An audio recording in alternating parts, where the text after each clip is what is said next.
ജീവകാരുണ്യ രംഗത്ത് പ്രവർത്തിക്കുന്ന ആഗോള അൽമായ സംഘടനയായ സെന്റ് വിൻസെന്റ് പോൾ സൊസൈറ്റിയുടെ എറണാകുളം സെൻട്രൽ കൗൺസിലിലെ പറവൂർ ഏരിയ കൗൺസിലിന്റെ വാർഷിക സമ്മേളനവും കുടുംബസംഗമവും കെടാമംഗലം ആരോഗ്യമാത പള്ളി ഹാളിൽ വെച്ച് നടന്നു.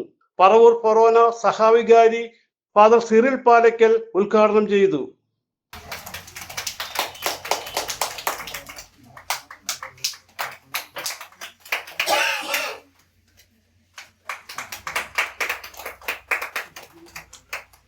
രണ്ട് മൂന്ന് കാര്യങ്ങൾ നിങ്ങളെ ഓർമ്മിപ്പിക്കാനായിട്ട് ഈ അവസരത്തിൽ ആഗ്രഹിക്കുകയാണ്. എല്ലാ വർഷവും വാർഷിക കണക്കും റിപ്പോർട്ടും ഒക്കെ ഇത് കഴിയുമ്പോൾ, അതായത് വാർഷിക ഫിനാൻഷ്യൽ ഇയർ കഴിയുമ്പോൾ ഓഡിറ്റ് ചെയ്യാറുണ്ട്. ഇത്രയ്ക്ക് സിസ്റ്റമാറ്റിക് ആയ ഒരു സംഭവം ജീവകാരുണ്യ പ്രവർത്തനങ്ങൾക്ക് എങ്ങനെ രൂപപ്പെട്ടു എന്ന് നിങ്ങൾ എന്തെങ്കിലും ചിന്തിച്ചു തുടങ്ങിയിട്ടുണ്ടോ? നിങ്ങൾക്ക് ചിന്തിക്കാൻ ഇതെല്ലാം ഇങ്ങനെ സിസ്റ്റമാറ്റിക് ആയിട്ട് വേണം ജീവകാരുണ്യ പ്രവർത്തനങ്ങൾ ഓരോന്നും ചെയ്യാനെന്ന് പഠിപ്പിച്ചത് വിശുദ്ധ വിൻസെന്റ് ഡി പോളാണ്. ചെയ്യുന്ന ഓരോ കാര്യത്തിനും അത് ജീവകാരുണ്യ പ്രവർത്തികളുടെ വലിപ്പത്തെക്കാളുപരി അത് ചെയ്യുന്ന കാര്യത്തിന് കൃത്യമായിട്ട് കണക്കും കൃത്യമായിട്ട് റിപ്പോർട്ടുകളും ഉണ്ടാകണമെന്ന് വിൻസെന്റ് ഡി പോൾ തന്റെ ജീവിതകാലത്തെ പ്രവർത്തനങ്ങളിലൂടെ കാണിച്ചു തന്നതാണ് പിന്നീട് ഫെഡറിക് ഓസാരം നമ്മുടെ സംഘടന രൂപീകരിക്കുമ്പോൾ ഉപയോഗപ്പെടുത്തിയത്. Area president P V Joby Pallath അധ്യക്ഷനായി. നമ്മൾ കഴിഞ്ഞ വർഷത്തെ നമ്മുടെ പ്രവർത്തനങ്ങളെ കുറിച്ചൊന്ന് വിലയിരുത്തുന്നതിനും തുടർന്നുള്ള ഒരു വർഷക്കാലത്തെ നമ്മുടെ പ്രവർത്തനങ്ങൾ എങ്ങനെ മുന്നോട്ട് കൊണ്ടുപോകുന്നതിനെ കുറിച്ചുള്ള ഒരു ചിന്ത നമ്മളിലേക്ക് ഉണ്ടാവുന്നതിന് വേണ്ടിയിട്ടാണ് നമ്മൾ ഒരു വാർഷിക യോഗം സംഘടിപ്പിക്കുന്നത്. ഈ വാർഷിക യോഗത്തിൽ കുടുംബാംഗങ്ങളെ കൂടി സംഘടിപ്പിക്കുന്നുണ്ട്. ഈ യോഗത്തിൽ നമ്മൾ ക്ഷണിച്ചിട്ടുണ്ട്. ഒരു വിൻസെന്റിന്റെ പ്രവർത്തനത്തിന് പൂർണ്ണമാണെങ്കിൽ അവന്റെ കുടുംബാംഗങ്ങളുടെ സഹകരണം കൂടി നമ്മുടെ പ്രവർത്തനത്തിന് ആവശ്യമുണ്ട്. അതാണ് ഇത്തവണ പ്രത്യേകം കുടുംബ വാർഷികം കൂടി കണക്കാക്കിയിട്ടാണ് നമ്മൾ ഈ യോഗം സംഘടിപ്പിച്ചിരിക്കുന്നത്.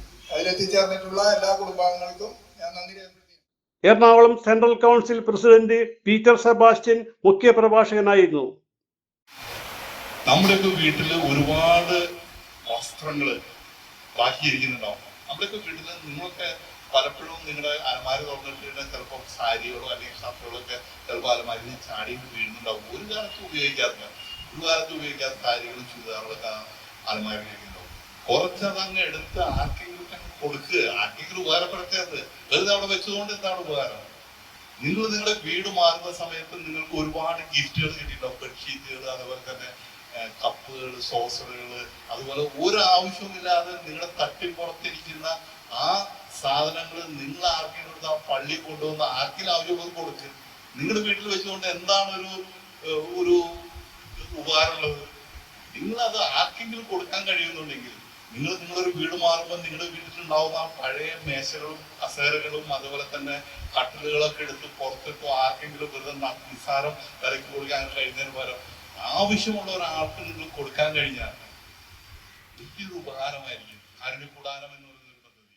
Zonal coordinator Johnson Eerali, mother superior sister doctor Rose Jose, convener Binu Kurisinkal, area secretary Rani James, treasurer Davis Mazhuvancheri, sister Alice, auditor Shajan Vadakkumcheri, vice president CJ Joy, joint secretary Joseph Kuzhuppilly എന്നിവർ സംസാരിച്ചു.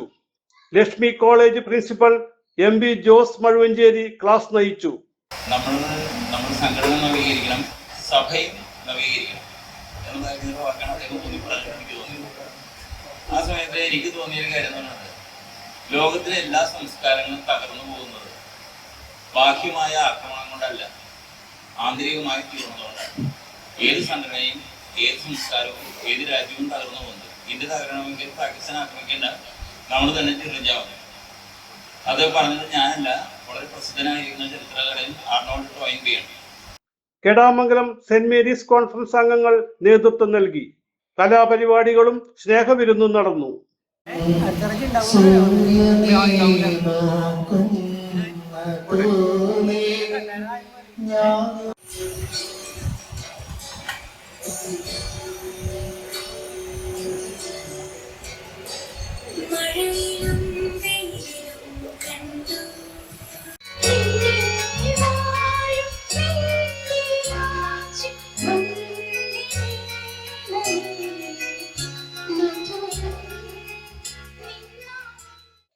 CJ ജോയ്, City Voice News Bureau, North Paravur.